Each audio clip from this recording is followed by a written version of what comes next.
आकाशवाणी भोपाल से प्रस्तुत है साप्ताहिक विधानसभा समीक्षा। आलेख आलोक सिंघई, वाचन स्वर दीपा सिंह। मध्यप्रदेश विधानसभा के 15वें कार्यकाल का 13वां सत्र जनसेवा का नया संदेश देने में कारगर हुआ है। सत्तारूढ़ भारतीय जनता पार्टी और प्रमुख विपक्षी दल कांग्रेस के बीच जो तकरार हुई, उससे देश के राजनीतिक दलों को अपनी कार्यशैली को पहचानने में मदद मिली है। लगभग 2 दशकों तक राजनीतिक स्थिरता देने में कामयाब रही शिवराज सरकार का फॉर्मूला देश भर में सुना और समझा जा रहा है। ये सत्र कांग्रेस के उस अविश्वास प्रस्ताव के लिए जाना जाएगा जिसने भाजपा को अपनी उपलब्धियां गिनाने का अवसर दिया। शिवराज सरकार पर अविश्वास जताने के लिए कांग्रेस ने कमलनाथ सरकार को गिराकर भाजपा में गए ज्योतिरादित्य सिंधिया समर्थक विधायकों पर निशाना साधा। उन पर गद्दारी का आरोप लगाकर हमेशा से कांग्रेस के नेतागण अपनी असफलता को छुपाने का प्रयास करते रहे हैं। शीतकालीन सत्र में जब दोबारा उन्होंने ये आरोप लगाए तो इन नेताओं ने भाजपा की जन सेवा के आंकड़े गिनाकर कांग्रेसियों की बोलती बंद कर दी। शीतकालीन सत्र में वित्त मंत्री जगदीश देवड़ा ने 16,306 करोड़ रुपए का द्वितीय अनुपूरक बजट का प्रस्ताव पेश किया। सदन ने इसे मंजूर तो कर लिया, लेकिन ज्यादा चर्चा नेता प्रतिपक्ष डॉक्टर गोविंद सिंह की ओर से लाए गए अविश्वास प्रस्ताव की हुई। अनुपूरक बजट में कर्मचारियों की अंशदायी पेंशन के लिए 1,000 करोड़ रुपए का प्रावधान मांगा गया था।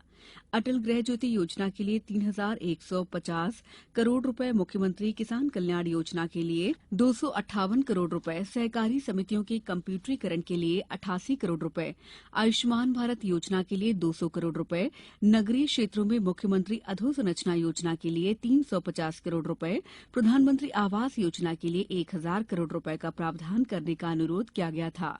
सदन ने सरकार को इन सभी कार्यों के लिए अतिरिक्त बजट तो मुहैया कराया, लेकिन कई मुद्दों पर तीखे आरोप लगाकर उसका घेराव भी किया।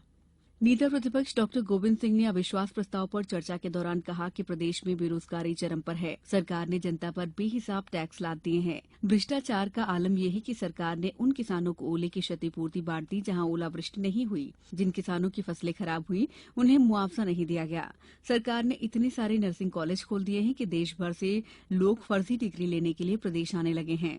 अस्पतालों के भवन है लेकिन उनमें डॉक्टर नहीं है। उन्होंने कहा कि आखिर ये कैसा सुशासन है। जवाब में गृह मंत्री डॉक्टर नरोत्तम मिश्रा ने कहा कि शिवराज सरकार ने लोगों को सुरक्षा मुहैया कराने के लिए प्रदेश से डाकू गिरोहों का सफाया कर दिया है। नक्सलियों को घरों में घुसकर मारा जा रहा है। गुंडे मवालियों का जुलूस निकाला जा रहा है। अपराधियों के घर तोड़कर उन्हें समाप्त किया जा रहा है। महिलाओं और बालिकाओं के विरुद्ध अपराध करने वालों को जेल की सलाखों के पीछे पहुंचा दिया गया है।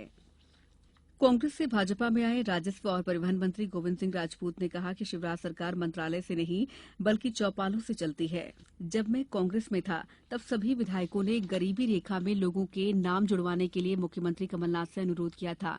तब 1.5 सालों तक पोर्टल बंद ही रहा, लेकिन जब शिवराज सरकार सत्ता में आई तो मुख्यमंत्री ने अफसरों को निर्देश दिए और 25 लाख लोगों के नाम गरीबी रेखा में जोड़ दिए गए। कमलनाथ सरकार किसी भी नागरिक के असामयिक निधन पर 50,000 रुपए मुआवजा देती थी, लेकिन शिवराज सरकार 4 लाख रुपए देती है।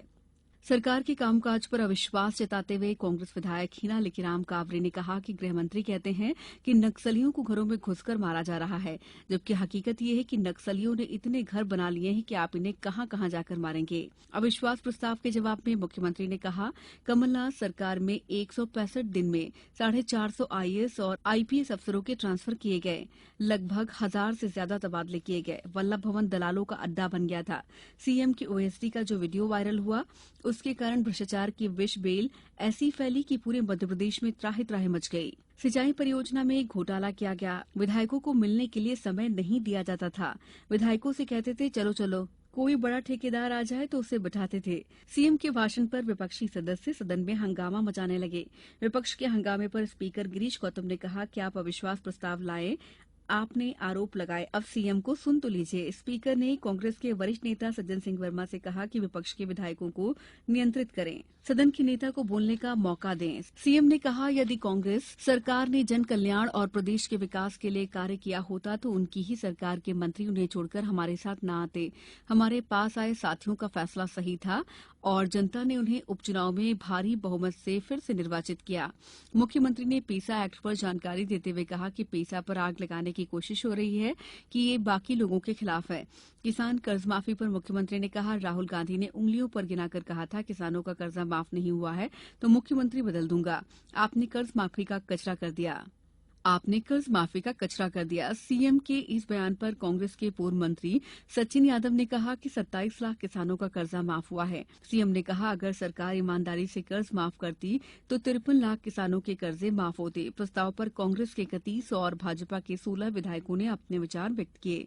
दोपहर करीब 1:20 पर अविश्वास प्रस्ताव नामंजूर हो गया और सदन की कार्यवाही अनिश्चितकाल के लिए स्थगित कर दी गई। विधानसभा समीक्षा समाप्त हुई।